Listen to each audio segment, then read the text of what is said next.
What's up, guys? I haven't done a solo podcast in a second. Life has been good. I guess I went to Chicago, the homeland. Oh, there's the guy again. He's just going to be a part of. I have showed these men outside my apartment my boobs before, not on purpose, but I was just like fully naked, and I call my landlord. I'm like, you have to tell me when there's going to be like men on my fire escape. He's like, Ellie, you're not supposed to just like open the blinds. And I'm like, all right. Yeah, that's my fault. Anyways, yeah.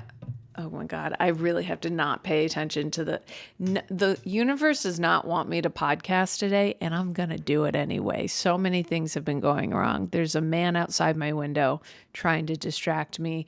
My camera wasn't charged. Who knows whose fault that is? Lord only knows. And then, our system tried to kick me out, our little audio system. But here we are, me, Justin, and this guy in my window. I have a full view of his crotch right now. It's pretty cool. This is the most action I've gotten in months, by the way. Just me. His crotch is like, if you could see, it's like right here. And that's all I see. And he has no idea. He's probably, I don't know, 60 years old. Should not be doing this work. Anyways, guys, what's going on? I'm really hot. It's really hard to, because it's like all of a sudden summer. It's February, but it is summer in New York City. And it's kind of annoying because New York is so liberal that everyone gets in a bad mood about good weather. And they're like, ugh, the climate change. Yeah, we all know. We get it.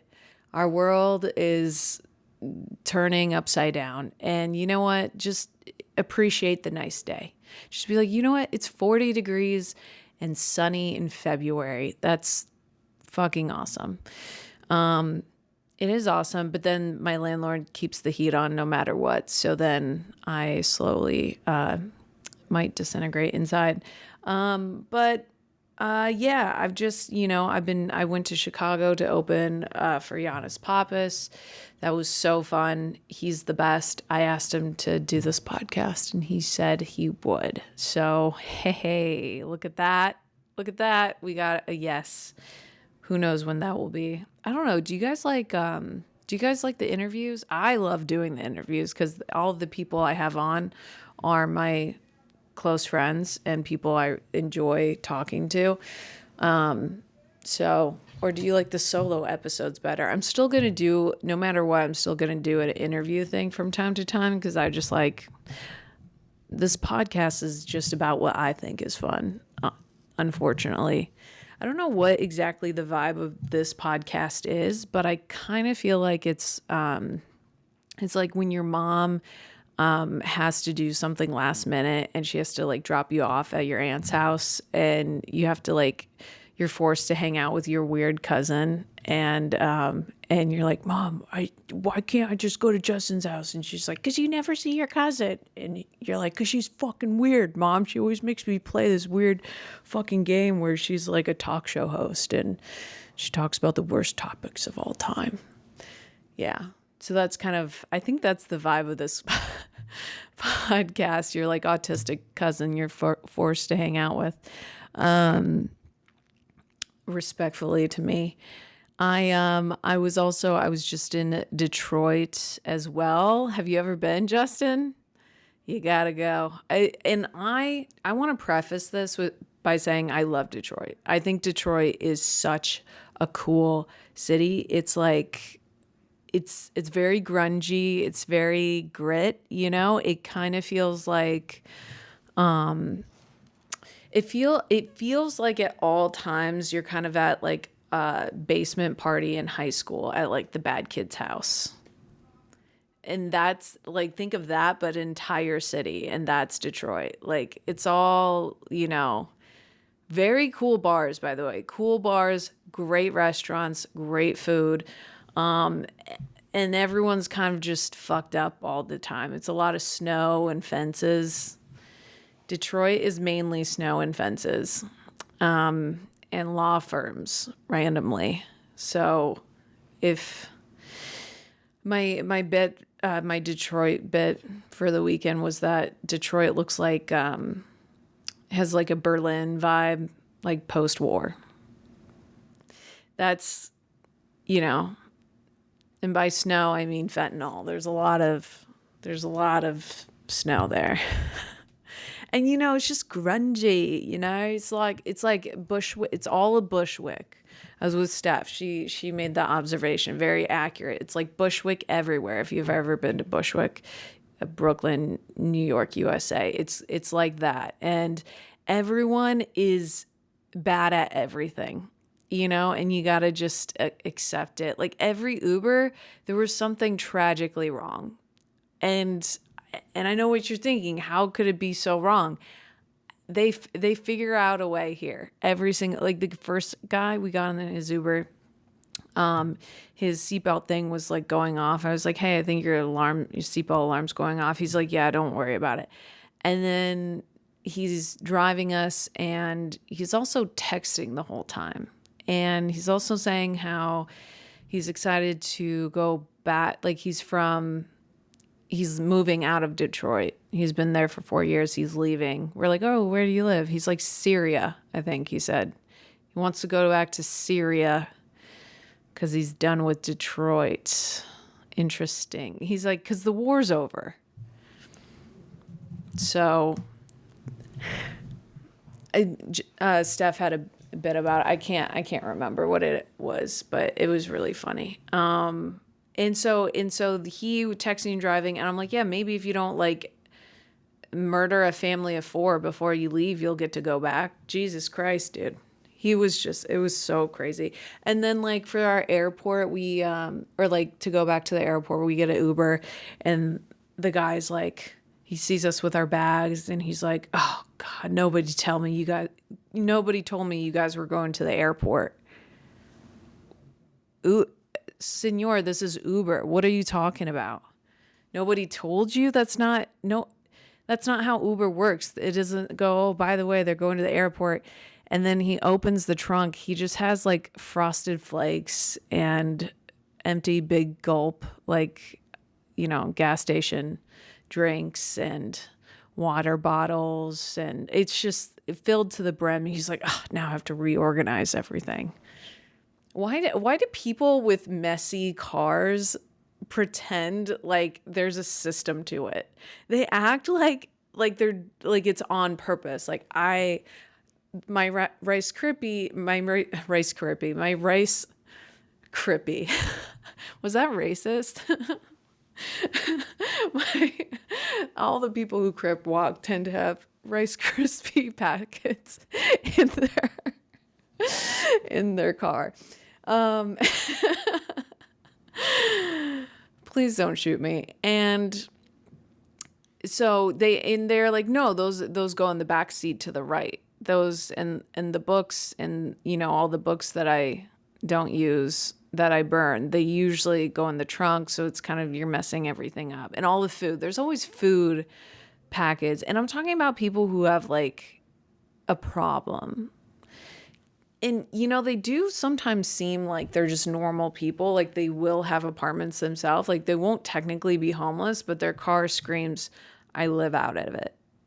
And that's, I don't know what kind of darkness that is, car messiness, but it's not, and I'm not just saying have a messy car, but when there's trash, when you're using your car as a trash bag, there's that you're not going to go anywhere in life. And I'm saying that with love. So I'm saying just take the trash out, and then you'll be able to Uber girls to the airport with ease. Uplift your life. And you know, Detroit, it was really funny because what else was weird? Very horny guys. Anywhere me and Steph went, men were looking at us like they've never seen a woman before.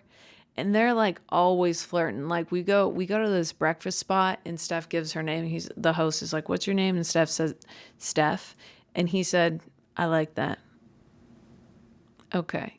A host, I've never heard that in my life. "What's your name, Steph?" "I like that."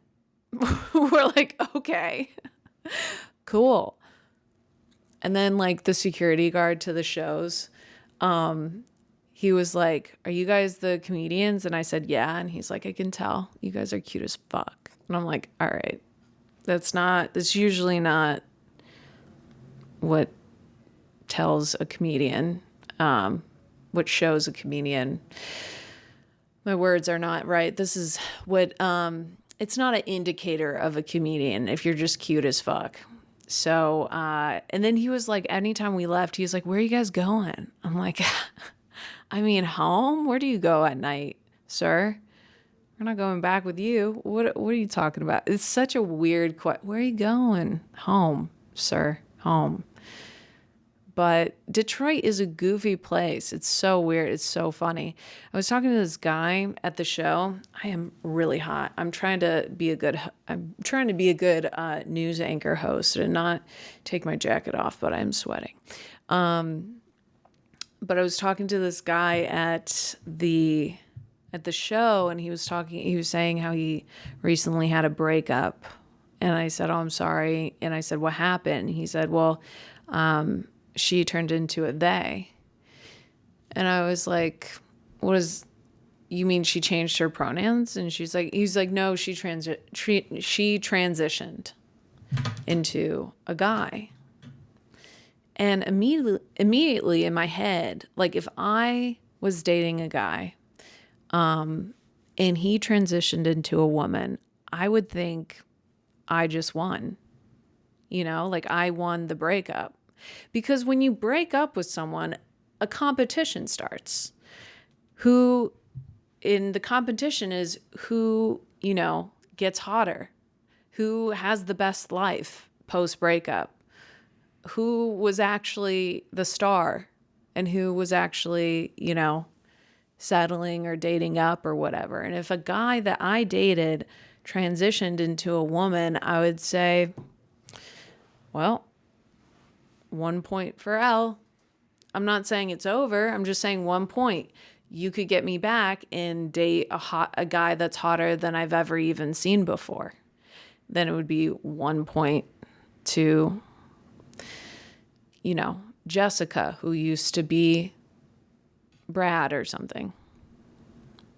And then we would get into, oh my God, actually the best breakup revenge, if you transition, you should try to go after the guys that your new ex is going after. Whoa.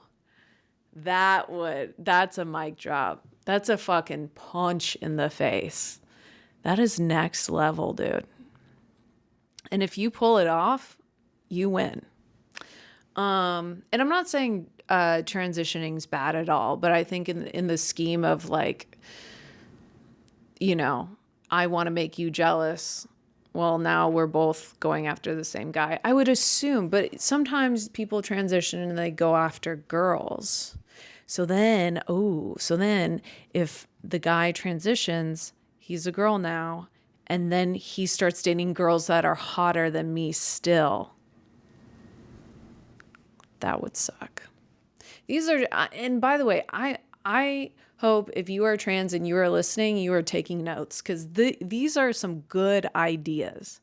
And by the way, I think at some point, and I'm really not trying to pander. I'm just going to take off the jacket for a little bit. Everybody knows the jacket is here. The magic of the jacket is still alive. Don't get it twisted. It's still the Elle Diablo show. Nobody freak out, okay? But so don't get it twisted. And I'm not pandering, I swear to God. But I do think because the technology of surgery that we have reached, the heights of trans surgery that we have reached, eventually you're just not going to care, at least for trans women. I don't know what's going on with trans men, and I don't know the ins and outs of like what the new penis does and what it looks like or what it does. But it seems like for trans women, I can't even tell. They just look like the hottest women of all time, at least on Instagram. I haven't seen, I probably meet trans women every day and I just have no idea. So at some point it just won't matter. And I talked to my guy friends about it. I mean, I don't think most of them don't really care, because if you're that hot and that perfect, I mean, and you can't tell, it's like, does it really matter? It's kind of like, I feel like it's the same as me not really caring. Like, some girls care if the guy they're dating is bi or like has hooked up with a guy before. I don't really care. And I feel like it's kind of the same thing. Like, do you really care they used to have a dick? Now they have the most perfect vagina that is man created. I could only assume it's way better than natural vaginas. I'm not trying to be offensive, but because it's like you pick it, right? He's not going to give you like a huge labia like God will. God will fucking fuck your shit up, dude. And the doctor, he's going to get that fucking tight, man. He's going to get it tight lifted, a vagina lift. You don't need a vagina lift. And I'm not saying I feel blessed with what I was given, but I've seen and whatever you have, feel blessed that you have it. It's okay. At the end of the day, it's really, a guy is gonna fuck a vagina no matter what it looks like. Justin's nodding his head in agreement, so it's no big deal. But I mean, the man-made stuff is kind of fantastic. I've gotten a nose job before. The nose that God gave me was fucked up, dude. And I've always identified as someone who's attractive. So I had to transition.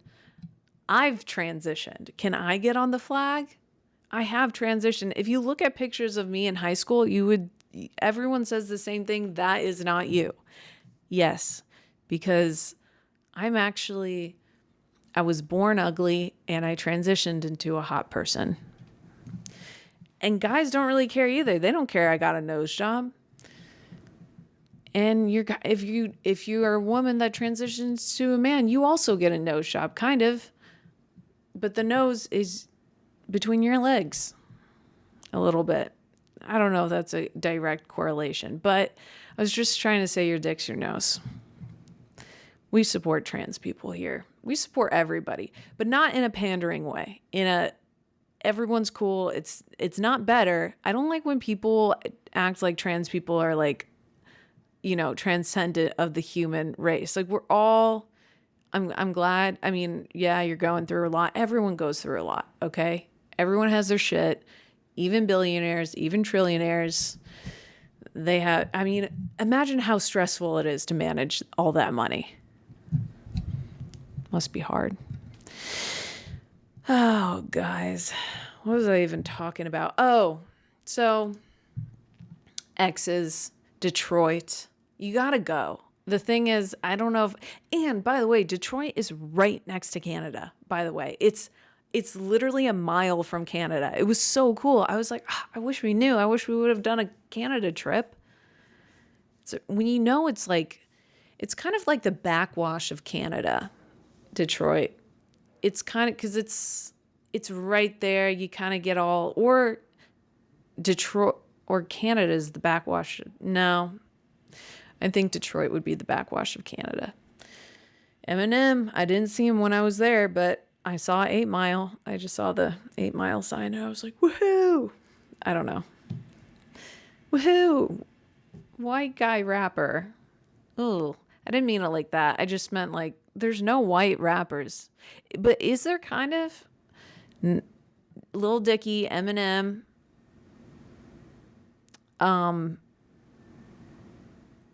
Who's like a good white rapper? Lil Dicky, Eminem.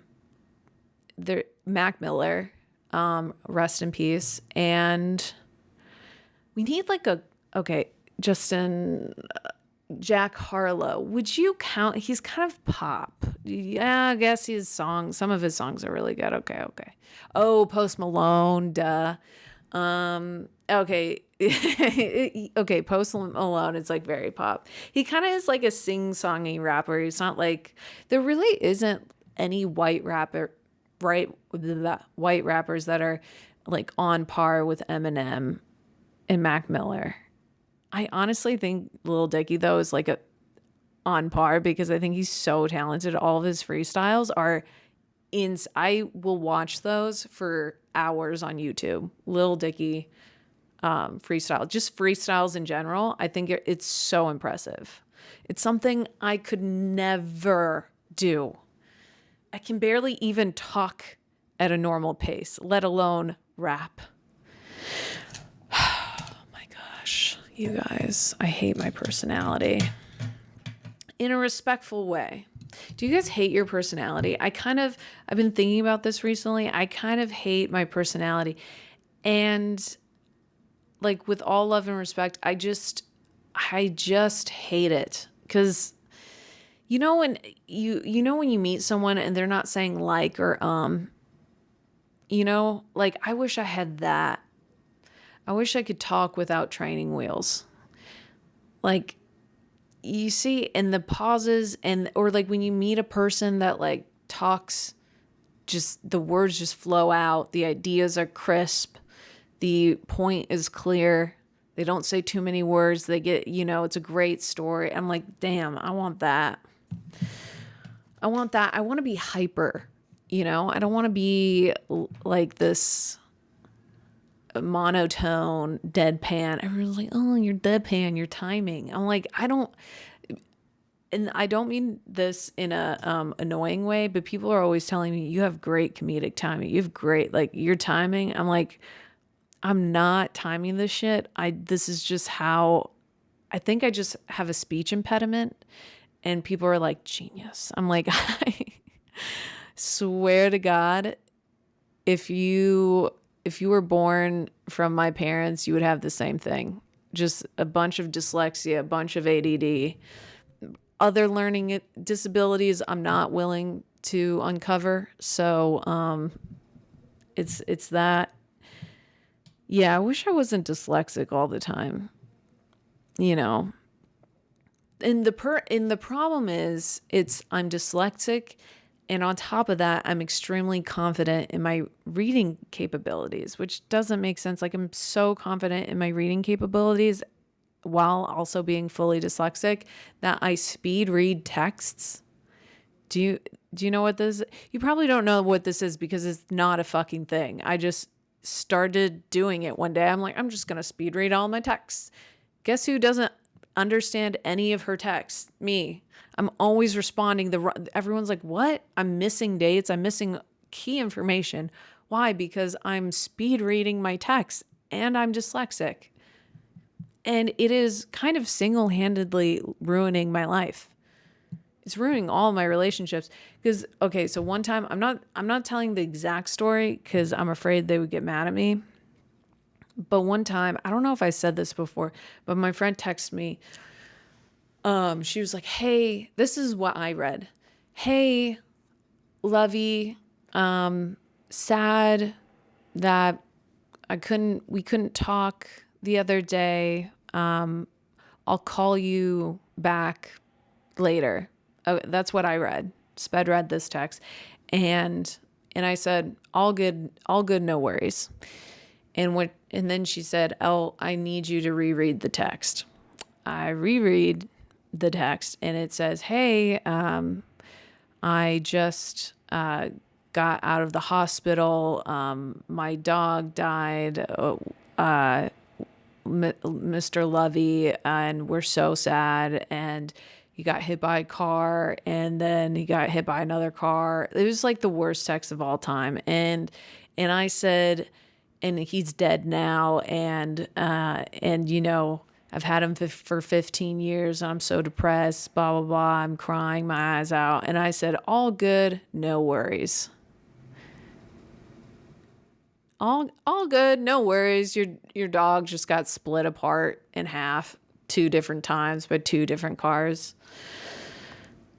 I don't even know how I still have friends. I was like, I'm so sorry. I sped read the text, and then I had to explain to her that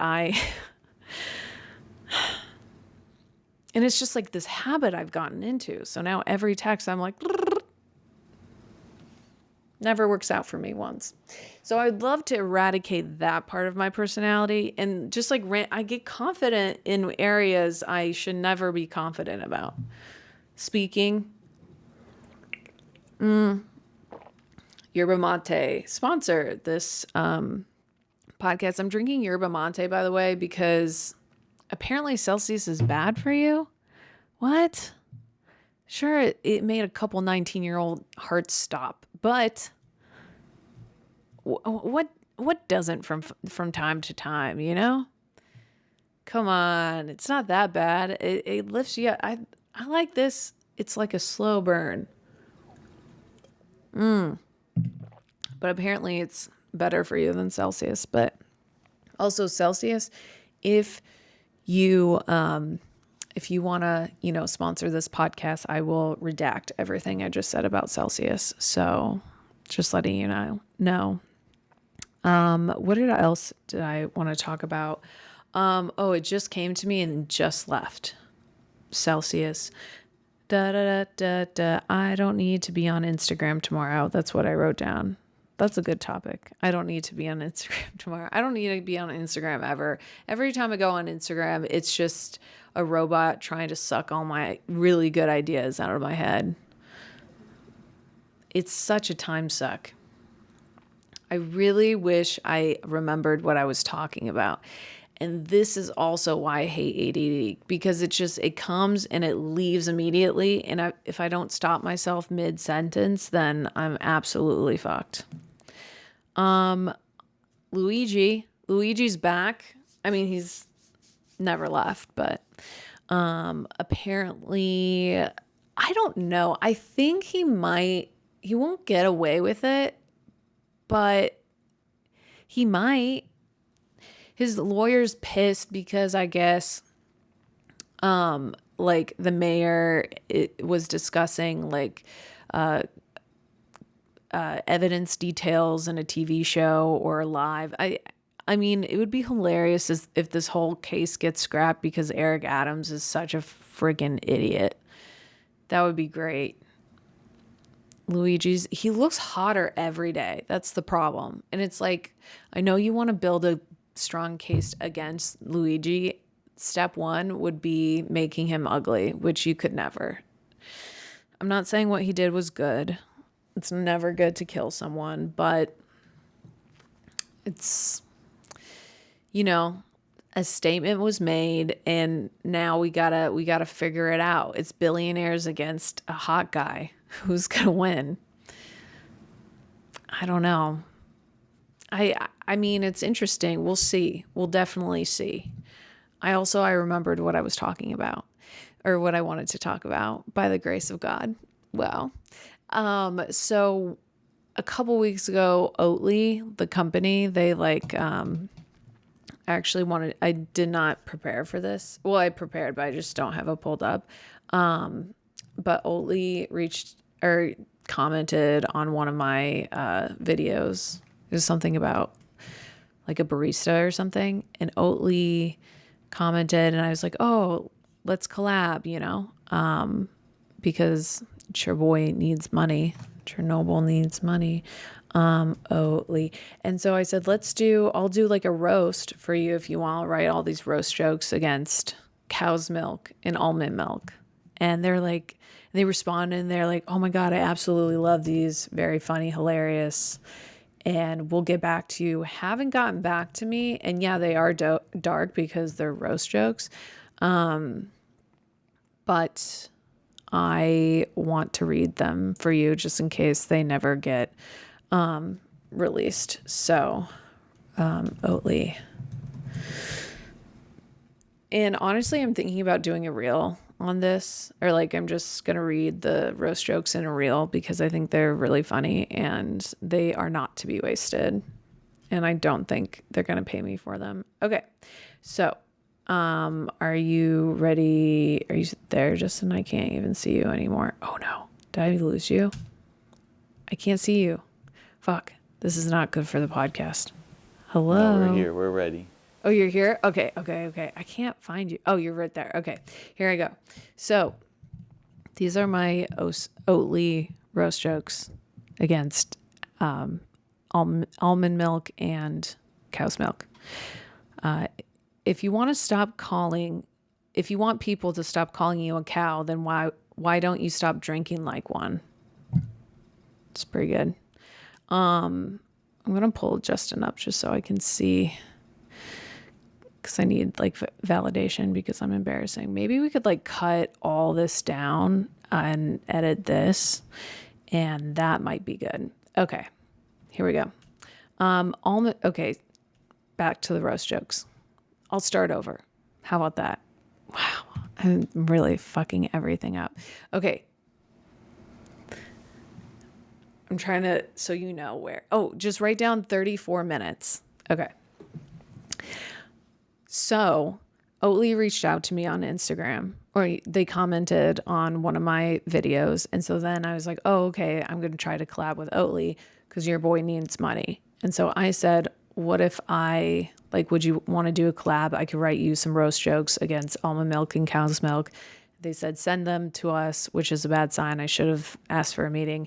Sent them. They said they were really funny and they'll get back to me. So I don't think it's going to happen, but I don't want the jokes to be wasted. So here we go. If you want people to stop calling you a cow, why don't you stop drinking like one? That's solid. Almond milk and 60-year-old men have a lot in common. Their nut juice produces weak kids. Justin liked that one. Okay, good. Hey guys, I'm trying to figure out which is better for you. Drinking almond milk or setting yourself on fire? Okay. Hey guys, I'm trying to figure out what's better. Drinking almond milk or flying to Russia with a weed pen?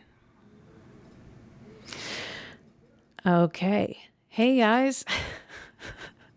Hey guys, I'm trying to figure out which is better. Drinking almond milk or drinking lighter fluid?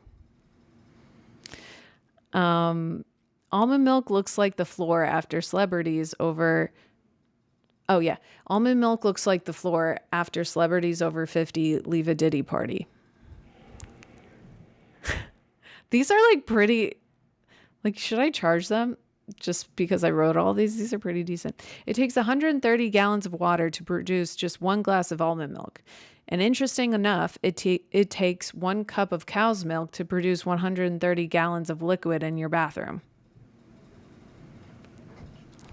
For my lactose intolerant baddies. It takes 130 gallons of water to produce just 1 glass of almond milk. Every time you drink a glass of almond milk, LA gets a little bit drier. Almond milk looks like what you Haktua spit on that thing with. Okay. Almond milk is good for you. Yeah, that totally makes sense. Drink enough almond milk and one day you will grow to be as strong as an almond. Oats have been around for 32,000 years, which is crazy. And look like they haven't aged a day. Almonds have been around for 3,000 years and have 3,000 wrinkles. It's not one of the better ones. When you picture someone who eats almonds, you're probably picturing a guy you wouldn't want to mess with, or else he might blow away in the wind. People say oat milk is fake milk, but at least no one had to get pregnant for my latte. Almond milk is mostly water, 130 gallons per cup to be exact. That's pretty bad. Okay, here we go. Not all of them can be winners. All right. And by the way, this is like 15 jokes. the way I can write a joke, like if I can focus on one topic, I can write so many jokes. Could you imagine if I did that with any of my stand-up? I'd be like kind of good at this. So Prince Andrew, Trump, Stephen Hawking, and Bill Clinton were all regulars at Epstein's Island, where they enjoyed many illegal things, such as enjoying a warm glass of cow's milk before bed. No, because old guys, they drink milk. I don't know. All right. Well, there were some like absolute winners in there. Like that. I'm surprised they're not paying me like $30,000 right now to do this. This would go viral so easily. So I might just post my own video about it because I don't think they're going to get back to me. Should I try to follow up? No. I don't know. We'll think about it. But those were my Oatly roast jokes. Yep. So if you ever want to partner with me, you know, I would love money and I can write jokes. So, haha, very funny. Red flags, dating. If anything, God, ever date, he headed for hills. I hate icks. Oh yeah. I hate icks. Like when girls talk about like icks for guys, like, oh, this is my ick. Guys, I feel like we need to stop that because icks don't apply to men because it's like calling an elephant gray. Like we all know we have eyes. Guys are going to have icks, but it's not about the ick. It's about like red flags. Like what's a red flag? Like breath, red flag. That's not an ick. That's just like, I don't know.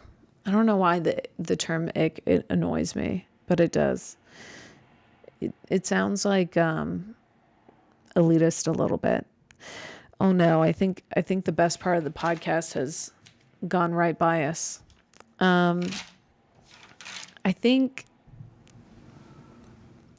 what else do I think?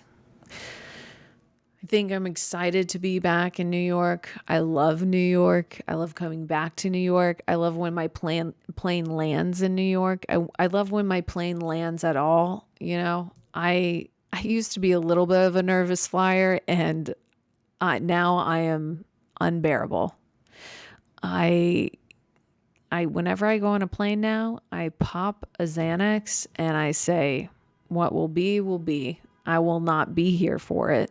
That's what I'm telling you right now, because I cannot handle. I've hoped that, there's a lot of cars and horns. I hope you can hear that. It's nice. Yeah, I'm happy to be back in New York City. Where there's a man on my fire escape and all the cars are screaming at each other. Love it here. Can we remove the car horn? What's the point? No, we can't do that because, like, in case of emergencies. But in New York, no one uses their horn to be like, hey, I'm about to hit you. They use their horn for like, hey, I'm in a long line of traffic. No one's moving. Let's lay on the horn and see if that does anything. Oh, New York. I do love this city, though.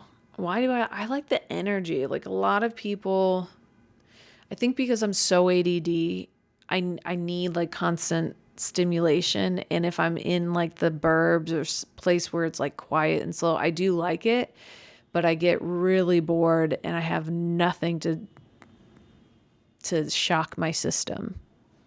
I need to be shocked at all time. You hear my tempo. I need to be shocked at all time. Yeah. And, you know, other than that, I have been having a pretty decent life. We've been traveling a little bit. I was with Steph, like I said, it was a fun friend thing in Detroit. And,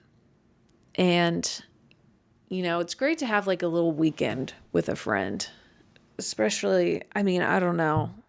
It's hard to have friends. It's hard to like hang out with your friends when you're like over 30 because you just want to like be in your apartment by yourself. My perfect apartment that I love so much. Even though they're trying to price me out. Not really, but every year they add $50 to the rent. That's like 50 times 12. It's like 100. Is that $150 more every year? How am I supposed to afford that? Well, maybe if this podcast pops off, that will be good. That'll be something. Diddy's lawyer dropped out. One of them. Oh no, he only has 5 lawyers left. Did you know that? Yeah, his one of his lawyers dropped out because I think he said he can't handle the heat of Diddy. I think Diddy, the whole there must be so much that we don't even know for a lawyer, and he can't even just drop out. He has to request to drop out, and then everyone has to sign on it. I mean, you wouldn't want a lawyer that like wants to leave, but yeah, Diddy, Sean Combs, P. Diddy, DEI Epstein. Did you like that joke? No, he just didn't like it. I was trying. I started a new joke where I called Diddy DEI Epstein, and then I say they're just letting anyone sex traffic these days. Oh, there, I gotcha. Justin was like, I don't know, and then it's usually all my jokes. People hear it at first, they're like, I don't know, and then I say something else, and they're like, okay, fine. And then I keep talking. They're like, no. The shows were fun this weekend. The first show, so fun. Second show, fun, kind of. They just didn't. They laughed really hard at some things, but like sometimes an audience will come to a comedy show and for some reason take everything you say seriously. At a comedy show, they're acting like everything I say is like statements. I'm like, brother, these are jokes. And then there's this woman who was like the definition of a Karen. She even looked like a Karen, like slightly, like not medium attractive, slightly under medium attractive. And she was just like being super annoying and like commenting, oh my God, like these negative comments at my jokes. Instead of just sitting there quietly, if you don't like my comedy, whatever, just sit there in silence. Don't be verbal about it. And then when I tried to talk to her, she's like, I'm not talking to you. I'm like, all right. She's not talking to me, but she's ruining my set. Interesting. It was quite annoying, but we got through. And then afterward, and then she was trying to ruin Steph's set too. And then afterwards she was like, loved your show. I'm like, really? Because you were trying to fucking ruin it the whole time. I should have been really mean to her, but then I felt like it was, I almost feel like sometimes when I'm too in the right to be mean to someone, like I have every right to like absolutely destroy you. I feel bad for you because she's not attractive. She's old. She's actively trying to ruin a really funny stand-up set. And I'm like, you must have like kind of a miserable life. You live in Detroit. Like I kind of start to feel bad for them. And then I just don't, because it would be too easy, you know? And I feel like I would really hurt their feelings. So I have mercy on them. But I probably should stop doing that. Watch out. Don't heckle me on my shows. Also, anyone who listens to this podcast, if you want to come to a show in New York, or I'm going to be in Pennsylvania. You won't hear this by that time, but on Friday and Saturday, I'm going to be at Mohegan Sun, Pennsylvania. Yay. And then I'm going to be in Dayton, Kentucky, USA in April. That's going to be, never been there before. I've been to Louisville, never been to Dayton. So yeah, come out to a show, laugh or sit in silence. Just no being mean to me, because I don't want to be mean to you. I used to love being mean to. I used to love like destroying people's lives, like verbally, and just being like, that's when I used to have an anger problem. Anger is fun though. It's, ooh, when you get really angry and you just let it all out. But then there's always a backlash. I don't know. I don't know if it's worth it anymore. It's too much emotional energy. I don't like that. I don't like that vibe of like, now I have to apologize. I hate apologizing. I think the real reason why I don't have an anger problem is because I hate apologizing. I hate being like, hey, I was wrong. I just like being right all the time. So best case scenario, if you're ever upset with someone, is just to stay silent. It actually drives them insane, and makes them even more mad and makes them suffer. So you can take the psychopath route and just not say anything. But yeah, I think on that note, I think you guys, I think it's been a good episode. I think, the guy's still outside my window, and, I hope you have a good week. I hope you have a good, weekend. Get fucked up if you live in Detroit. I love you guys. Don't get it twisted. You're a kooky little city. And, yeah. All right. See you next time. Elle Diablo Show. Bye.